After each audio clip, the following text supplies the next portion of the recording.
Hi అండి, నమస్తే, వనక్కం, welcome back to my channel Mr and Mrs Andhra Tamil blogs.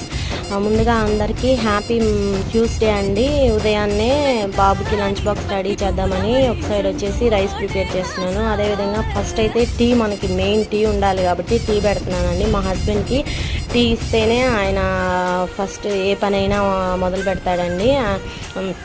అందుకని ఇక్కడైతే టీ పెడుతున్నానండి. టీలో ఇలాగా అల్లం, యాలకాయ వేసుకొని పెడితే టీ అనేది టేస్ట్ సూపర్గా ఉంటుందండి. అదేవిధంగా మీరు మీ ఇంట్లో ఏం లంచ్ ప్రిపేర్ చేశారు, అందరూ టీ తాగారా అనేది కామెంట్ బాక్స్లో కామెంట్ చేయండి ఫ్రెండ్స్. అదేవిధంగా నాకైతే డైలీ సుప్రభాతం వినడం అనేది చాలా ఇష్టమండి. ఎందుకంటే మ్యారేజ్ అవ్వకముందు విలేజెస్లో గుళ్ళో సుప్రభాతం వింటుంటే చాలా హ్యాపీగా అనిపించేదండి. సో ఫ్రెండ్స్, నా వీడియో నచ్చినట్లయితే తప్పకుండా సబ్స్క్రైబ్ చేసుకోండి ఫ్రెండ్స్, ప్లీజ్.